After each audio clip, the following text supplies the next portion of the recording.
Hey everyone and welcome! Get ready because today we're diving deep into something massive.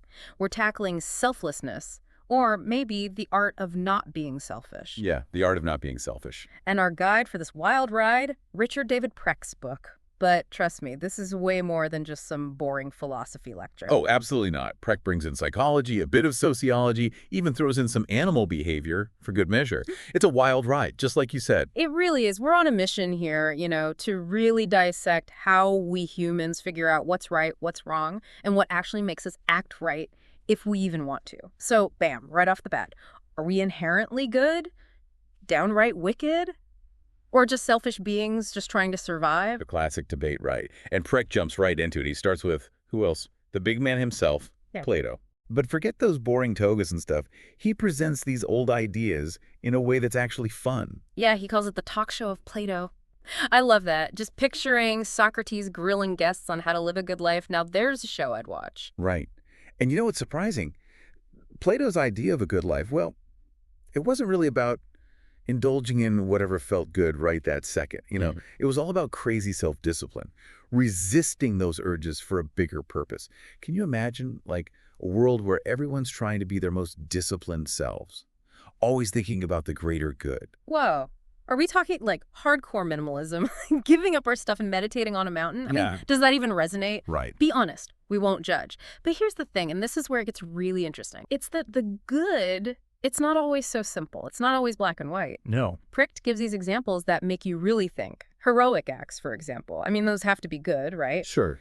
But what if they involve some serious moral gray areas? Okay, then what about saving the environment? Crucial, obviously. Of course. But what if the solutions really hurt people's lives, their jobs, Right. or helping people in war zones? Noble, absolutely. But how do we make sure the help doesn't accidentally escalate things? It's a tough one. It's like every time you think you've got a grip on good, it gets all confusing. And then Precht throws this curveball. He quotes Guy Remmenig, who said, "Every good act leads to chaos." I mean, talk Yeah. about food for thought, right? Right. Suddenly, those good choices seem way heavier, wouldn't you say? Yeah, absolutely. Because if even good intentions can backfire, Yeah. then how do we choose which good is the best good? Like, what guides us? We rarely even ask ourselves that, but maybe we should. Okay, let's get personal for a sec. Have you ever been totally stuck between good choices? What went through your head as you tried to decide? Like, how did you even make that choice? Yeah, it's so interesting to think about. And speaking of interesting, Precht doesn't just stop at the good. He flips the script and makes us deal with the bad, too. Here comes the dark side. Well, it gets kind of intense with this idea from Hobbes, the state of nature. Okay. Just picture this. Humans, totally driven by their own self-interest and fear, Yeah. stuck in this constant fight to survive. Oh, so it's like survival of the fittest, tooth and nail? Not exactly a picnic. No. But then Precht brings in Huxley, and Huxley fires back at Hobbes with this really cool counterargument. Okay.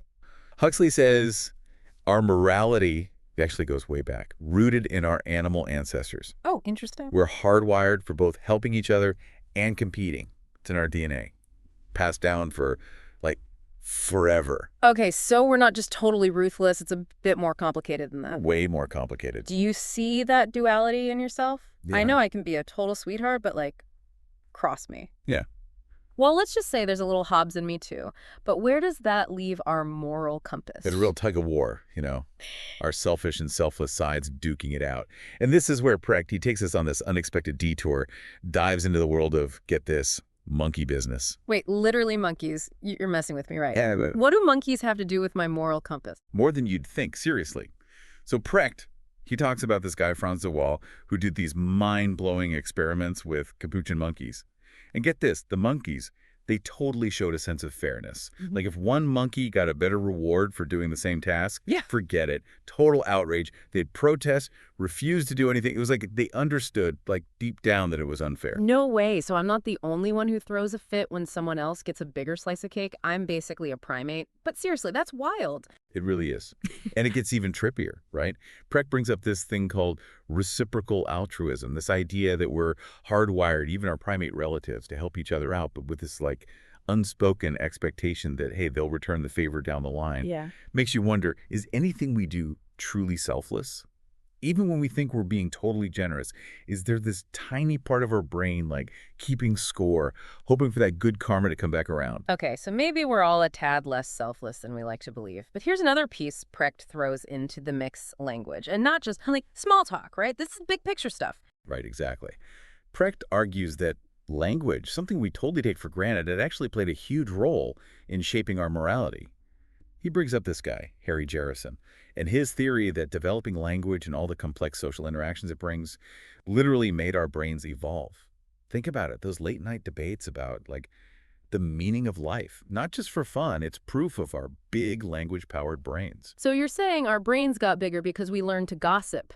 I knew all those years of reality TV would pay off. Okay, but on a serious note, how does language actually change our sense of right and wrong? Well, think about how we talk. We use language to communicate, but also to reinforce what's considered normal, right? Like what's acceptable behavior, jokes, stories, even the way we phrase things. They all have these hidden messages about what our culture thinks is good, bad, admirable, or totally unacceptable. Our sense of right and wrong is constantly being shaped by the language we're swimming in, so to speak. It's true when you think about it. The words we use, the stories we share, they paint a picture of what's right and wrong. So I'm curious, do you think your own moral decisions are more influenced by these shared values baked into language? Or is it more gut feeling, head versus heart? Such a good question. And it leads us to this other powerful force that Precht explores: social conformity. We're hardwired to fit in, to follow the crowd, even if it means sometimes compromising what we feel is right. Oh, peer pressure, the ultimate test. Precht talks about this study by Thomas Krauss where people literally followed the group even when they knew the group was wrong. It's like, talk about going with the flow. It's a powerful instinct. We crave acceptance, belonging. It's part of being human. And Precht, he even takes it a step further with Dunbar's number, this idea that our brains can only handle a certain number of meaningful relationships. It makes you wonder, does the size of our social circle actually influence our morals? Are we more likely to conform to what our close friends and family believe, even if it clashes with our own personal values? It's true, we're definitely shaped by the company we keep. Have you ever found yourself going along with the group even if something felt off? Do you think conformity is always a bad thing, or can it be a force for good? It's a question worth pondering for sure. And while we're pondering, let's add another layer to this whole morality puzzle: reason versus emotion. Which one has more power over our ethical choices? Precht dives deep into the work of Jonathan Haidt, who found that, and get this, our feelings often come before rational thought. Crazy, right? Hey, really? You mean when I make a snap judgment about something being right or wrong, it's my emotions running the show? Bingo. We often feel first that gut instinct, and then our brains try to catch up and make sense of it. Precht calls this moral intuition, those split-second judgments based on our past experiences, what we were taught, and yeah, even those primal instincts we talked about with the monkeys. So sometimes we're on, moral autopilot, just reacting without overthinking. Makes you wonder, what's more reliable, that gut feeling or a well-thought-out argument? What do you think? In your own life, do you lean more on your head or your heart when you're facing a tough ethical decision? It's like trying to navigate with a compass that won't stop spinning. But Precht doesn't just leave us hanging with these big abstract ideas. He brings up this concept of shifting baselines, like what we consider normal, ethically speaking. It's not set in stone, right? It changes with the times. Exactly. Think about those old pictures of people just casually smoking on airplanes. Can you imagine that now? Our whole attitude towards pollution is another example. What people used to just accept or maybe just didn't know about is totally unacceptable now. What we see as morally wrong, it evolves. And those shifting baselines, they totally change how we judge right and wrong, both in ourselves and everyone else. Makes you wonder what's changing right now that we're totally clueless about. What will future generations be judging us for? But okay, shifting baselines aside, there's this other huge force shaping our moral compass: money. Money talks, am I right? Oh, absolutely. Precht doesn't shy away from that at all. Yeah. He looks at how the desire for profit, the driving force of every modern economy, often clashes with ethical behavior. He uses the 2008 financial crisis as a prime example. All that unchecked greed, risky moves, the disastrous consequences, it really exposed the dark side of a system that often puts profit before people. And it's not just about a few bad apples either, right? Precht digs into the very structure of corporations, like those limited liability companies. Yeah, he talks about how that legal structure, while it's meant to protect businesses, It can also protect individuals from facing the consequences of their actions. Like, if you're not personally on the hook, if your decisions are hidden behind that corporate curtain, do you feel the same weight of responsibility? Tough question. It's like that saying, it's just business, nothing personal. But when does business cross the line? And who gets to decide that? Not easy questions to answer. In Precht, he keeps pushing. He examines the role governments play in all this, in shaping our moral landscape. Hmm. Can laws and regulations actually promote ethical behavior?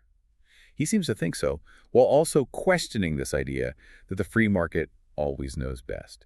He even questions our constant drive for economic growth. Like, is that really the best measure of a good society? So then what is? What's the alternative? Where do we even go from here? Precht suggests a pretty major shift in thinking. He argues that real happiness, that thing we're all chasing, it's not just about racking up wealth, it's about connection, Mm. finding meaning, having a purpose, contributing to something bigger than ourselves. It's about balance, right? Like, ambition is great, but with a healthy dose of social responsibility. But those are huge systemic changes. What about us? Like, on a personal level, what can we do? Precht reminds us it starts with each of us, really, examining our own choices, you know, thinking about how we impact others, being aware of those shifting baselines we talked about, being brave enough to challenge the status quo.